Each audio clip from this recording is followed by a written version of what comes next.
tha in min del ziak tu Joanna tluang pui kum sang ni le som pahnih kha ani a ho tu ten min tirna anga kal kan ni atir chuan ka hre ru ang reng khop mai atir kal dona ka hre te lul nen an wam phian aizol mi kan ni ti an lo hriat chuan min lo ngai sang khop mai a min lo don son dan la kha kan phu lo kan ti don nge kan phu lu tuk jok ni par 3 tenen min lo muak ka Chief Minister ang maya min lo chei bolin roi pui te an lo siam ani chu ke chuan etiang te luelo in welcome chu kan phu hlol lo aza thlak jok ti in ka thian pa ka kal pui bula chuan ka soya ka thian pa po chuan ani ngot mai miro pui lu tukal te po kan angrum rumalom ati ve boka an khuwa hian IB hi an nei ve a tlema mi changkang deuh thlenna ti in an lo chei bol ve ani ome chokidar te po an lo nei ve thlap chuta chuan min thlen tira mi pathum kan ni a room khata min mut tir an tuma kero chuan room hran ka du deuh chu an IBP alok velama chuan an thlan mual zol dap mai chu alang uar nge nge a chulam panga room chu talalian pui hian ain kalbur maya ke chuan chokidar ne na chuan eta hian kan ria ka nge kan ti a chokidar pa chuan ka deuh hau chung hian min ena kapu so chu kan hong to ngai lova ati a ke chuan makti tak hian engwangin mo kapu har satna omami kariak du ka ti chuan kariak du ani mai ka ti ve ngata chokidar pa po chuan ani le kapu iriak don nia ma se har sana ito kani point in dem lova kan ti aniang chu ti chungin cha bi ala a honga ka thom no te chu kan da lut ta a ti chuan tlaya chuan roi pui te chu kan han kila nuam po kan titlang hle mai chumi khuwa chuan kar khat cham turati kan ni a rin a in chu khuwa chu alo nuama a kot thlele ruam zol ka mu te khan ka lung an le na no pangte kan ni laya kan tual chai ve lai te ka ngai tu chuaka trapo ti chuak rum hial cham le zel te po achak om khop mai ti chuan chu karuma zan ni zen zon kari anu chuan azan thumna thil danglam tak mai ka tongta makpo kati khazan azan thumna kamu kha zandang aina boru khatle minarit deva awab deuh hlek bok chun lama khuwa athat ema wang le awang puilung le ni khuwa ema wanga uap deuh tura ka ngai maya chun lama nalama kan kalawang le na kan thorim deuh wang chuan kalo chaw ve deuh bok nen kamu hil ma viau ma se jing lamdar ni bor vel ni ta in ka ria ka dan dik lo wang chuan ka har hlol maya kari zai sin chunga chuan min del tu om ang mai hian rit ema kari zai sin lai hlim ka tumpo chuan a hlim thei thak lo ka soi thiam dan ber chuan lungtum rit takin min del pet ang vel hi ni in ka ria atira chuan hlauna em po ka nei lova ka thina rim hlur zo athim boxi nen ka mu chiang theilo ma se thlaeng in ka mun na pindan tle maron ena chuta trang chuan min del tu chu mi hring ruang amani ti ka han mu theita alian khop mai paliana anti thin ang mai ruang am lian takani chutia ka han mu thut chu ka in sep kang dora launa in min mana ka mul thia dinga ka mur ta chuai mai ka chunga chuang la chuan min del bedroom mai boxi a patlinga pumpa to khatinga ka om kha kala hrengai lo ka voi khat ton na ani a ka hlaulu tuk chu ka de urwai ni berin ka ria ka kut khur saidar dar chung chuan ka kut velam chu han lek chu a ka khum sira lai chu on ka tuma ka khurna sa boxi nen ka chi ai tran chu anita der mai chu ta le hlau ruk to sana ka lain chutia ka kut thelo vakahan phar chuak chu ka ban re ka hinaron man chut maya chu ta nai set so ta min han room khum tak mai chu le engtin ngai ka ompo ka hremu mal lo mel po mu thelo hlim thlaring otina khatia min han soi sakha a hre om ka ti tak zetani he ruma karialu don jana chokidar pa in har sana ito kani point min dem house wang che ati te kha ka hre chuak rum mai nia mole ka thla aphang na sa a khan tuin min bual hu zui to min tran pui tu tur mol ka ngai tu a tuwe motalin ka thoman hret the nan tia ka ke tal leng chua kamuna bangkha tlo dop mai ka chak ma se chu la chu eng ma ziaum si lo ka ke chu vurin a me khong ang mai yana khong au mai bok si a ti ngai na wang khop mai thla ne thlo chua san von kha ka chak berani ami min del bena chu ari to te lul nen ka ban rek na zet mai an mer le zel khan ka tur hi ati zuaw vek to ka buai chana aw chu ka han tum la in ka thei bok si lova eng ma ti thei ka nei talo ma se ka ril ruwa pathian ne na tong try alo langa ka o chuak thei lo ma se ril ruwa tong try na chu ka nei ta a chu ka tong try na chuan chung lam beng nga thlenga niang chutia buai le chi ai taka ka om lai chuan ri rop ka ria a ka khuma on zoka ka pia tuk ver dar thalang po chu a ke deuh chuwa ya chuti rual chuan ka room kongkaron in hong ri rop nen ka thian te pani le chokidar an ron tlan lut ka mu a chu bak eng ma ka rezui to lo ka har le chuan doctor te lo kovin min lo bor lai hi alo ni a ni chuak po lo kang sang viau to le ngal ka thian te chuan i room thom kan thria a i lo tali ni lo in leng vut maya i ba ni lo vai vut boxi in sual pui nem ni min ti nge ke chuan a zana ka om dan zong chu zep then po nei hlek lo chuan ka soita veka chuta an chokidar pa chuan kumsang ni panga khan vai palian pui hi kan khuwa hian na thok turin anaw te nei nan ron zina chu vai palian pui chuan anu pui le a ho te zinga mi pakhat chu an lo mudun thina ni ti aman chu le ta si a yom na kha chu vai palian a room chu ani thina chu anu pui bial pa lo mut pui thin chuan chu vai palian chu turin na rai luma atlan bo ta dai ani kada tang khan kha pindan lu tu te apiang in buena an tok ta thina chu wanga nia kan kal tak tlat ni nangla palu lul takilo ni ve boxi buena ito lo kha ka du thu sama ni asin ma se min nor lui si a ka hon sak che ni kha khongai takin min dem suang che o ka pu ti in alu akuna alo ni mo ni ani na taka chuan ka lulul wanga ni ka ti pala ni min ngai dam don nia ti in thu pha choin ngai dam chu kan dil ta zoka kan cham chung chu ka thian te ri analama chuan kain son phei vele ta ani chu ta tang chuan eng ma ka tok to lem lo kan ho nu thleng point ka ngai tu a kalovan a tak em ti in no pang ho po hril chuang lovin kan nu chu ka hrila kan nu po chuan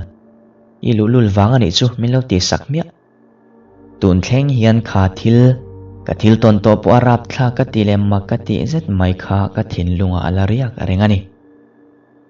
pukhu matlarang he thil hi ataka thleng ani awangin mun ming le mi hring ming vel hi ti dang lamani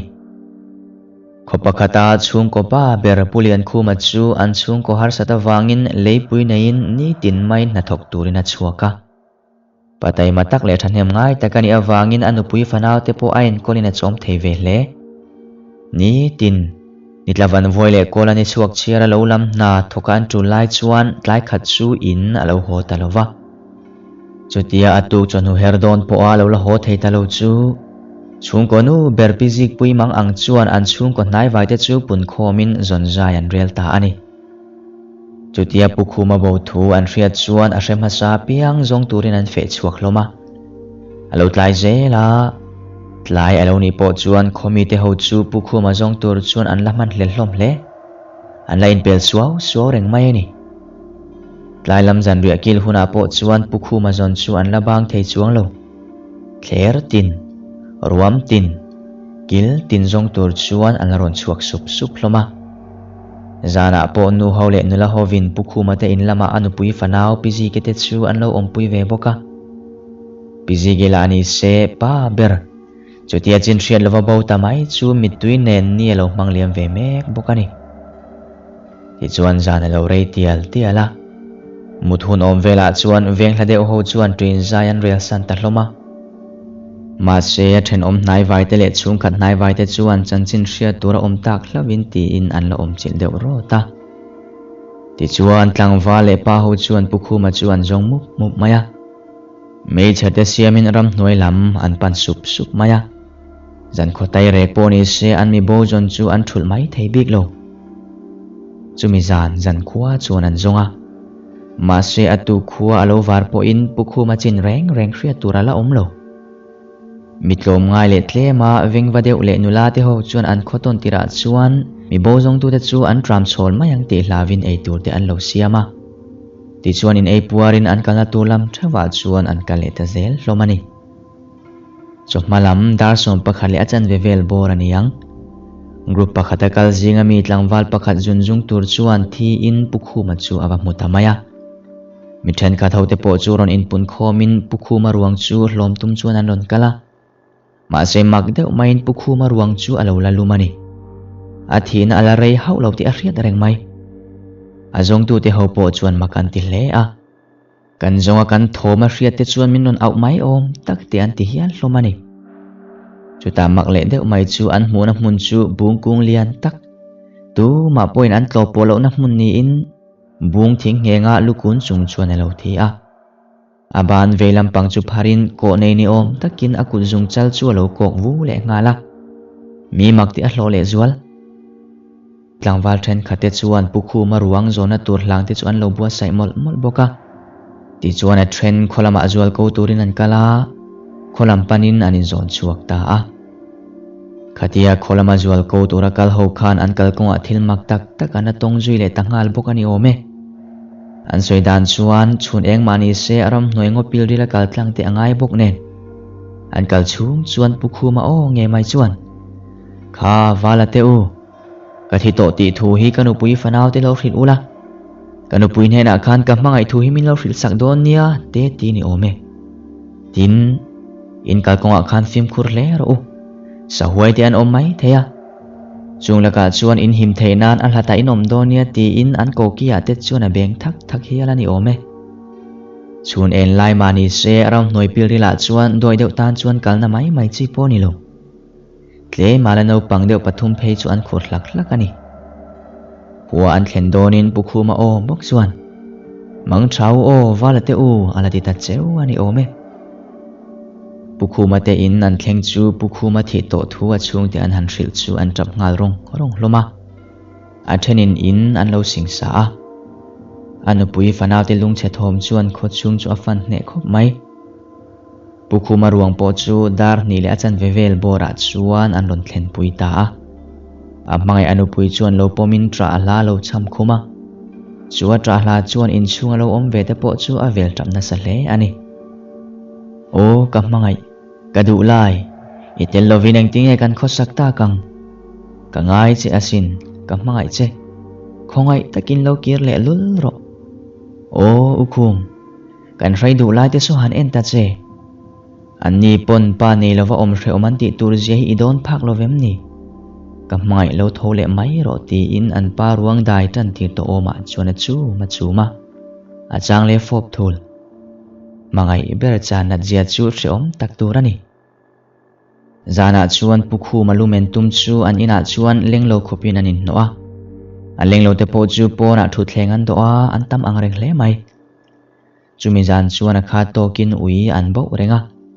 zo te la ram reng bok an trap thom ri nen ram noi lama tang la in si hal le ching nia anin u chok zut reng boka chung thom chu hriat tura om zan khuwa thake an ti aruang an vuini te po chuan ruwa sur tur ni om takin an chung zona chuan chhum dum aron in vial tup renga amai ro chu chuti chung chuan ruwa them te po atla hau lovanti chutia pukhu ma thi nu ni thum zen zona ral nu chuan thom hria tur om tan ta zing lam dar khat bor vel ni turani kongka bulamu tlangwal harlai tak chuan ama pukhu ma ti hriat ngoi hian anin kongka chunglama an kal sa reng chu pon lama tang chuan ron pot hong rok maya chaukalama phein an chokme bel te chu hong ri in ama o nge mai chuan maminu chuan chokme awahan siam chau deuh ve mole ati thom chu a ria a hlau ngang mai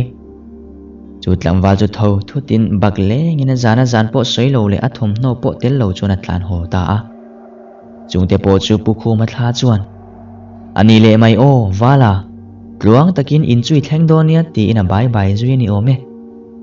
chuti akuta han vai vel chu tlangwal pakhat jun chuak har hlol chuna va mule bok nen ani la doi zep chi lo ni ve boka akhur sai lok maya chu tlangwal chu pukhu ma chuan amut na lama chuan va thut nai sawin an in siam chiat khum ta tak maya ani lalu tuk chu ni kho helovina om tak ngal ani ome atuk choma lama chuan ron har vele chowin pukhu ma te enari atum to lo thua soi cho ve ta ngal bok Indria tlangwal dang te po chuan chung thil vela han hriata pukhu ma thla rang ti an hriat chuan ado izual deuh te phei chuan ri an hre pha ta hi anani chung ti ani ta ka wang chuan ti in upalam te po chuan an ria pui ta hi ala azan masalama tlangwal pani in trin san to ma se upaho an ron ria tel dona wang chuan ti in tlangwal then ka tho te po chu in ti pau khaului chuan an ria chhun zom ta a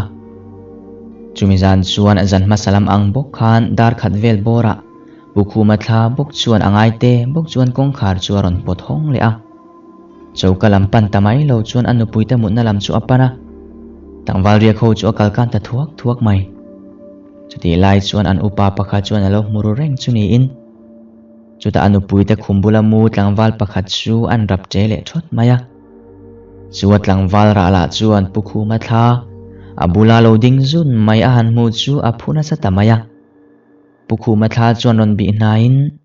amit mengdur khui mai le a mai puam ul mai indin kwal ru mai le moi duk rui akam sira eng mo nang ban lo far thladua du chungin chu tlangwal chu an nui then thu maya chu tlangwal hlau tuk om ngai na fresi lo chu athidang le ngal taringot mai ni chu ta anupui bula chuan in thol ve ku kin anupui chu ari zai sin lai chana chuan an zut ta anupui mutui lai po chu ron au chuak tuarin pukhu ma thla ero chu abo zui le tangal dai ni pon lama room ri na zui ngala uilo boa beleu tuarte zode trapri le si hal le ching nialo u le zui ruwa thom te chuan chu zan chu atirap thlak zualin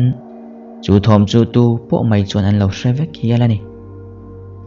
chumi zan chuan tu ma mu thei reng an omlo chu thom rap thlak je chu kho che vela chuna thang khok ani deuh ber mai pukhu ma thla chuan an khuwa chu atuam hne kher maya tu ma afala kal ngam pon om manglo nikhat chu an khopa puren kunga chu alo fe atuma an lo konga hian pukhu ma lo chu oma chutia pukhu ma lo bul a thlen chuan a hmel lang thei si lo hian pukhu ma ani ti hriat reng hi alei ka puya chuan alo ding run maya ureng kunga po chu a phuzok nge akaliam don chuan pukhu ma o ti hriat reng chuan pukung dam takini lo thleng mo lang che atile ngalani ome pureng kunga po chu alowa tonga a ho nu chuan lukol ro tin adam lo bok zan tin mai hian zan re to nu apukhu ma thla hi an muta fo maya an mu dan tila chu ain ang lo fur le ngal a thenin thing zara ale ling zong alo wai thlalayan mu a then phei chu lung thil te na voma a then alo in siam chiat khum thul a then phei chu nam thlu in alo nuk thin hialani ome chutia mua piang lukol ro ta andam lo tak ze lawang chuan pastor kovin pastor chuan tong taina te an neya ma se chu pastor po chuan angam lo deuh chu ni ome chu pastor berakal bo nu po chuan a chet ngain ala cherenga anupui fanau te in tharung chuan chu khuwa chu chhuah sanin an chung te dang khodanga om chu an fin taringot ani chumi nu po chuan anin hluya chuan mu tu le thom hriat tur chu ala om reng thova komite ting ana hrelo chuan an in po chu an thria sakta hialani chutia a in te hialan thria sakta ka chuan kho chung lama chuan a thomare alo hlui le athlam hlui lama ero an la mu fo ani ome ma se engtik lai tang khan nge are hlen tak an threbik lovani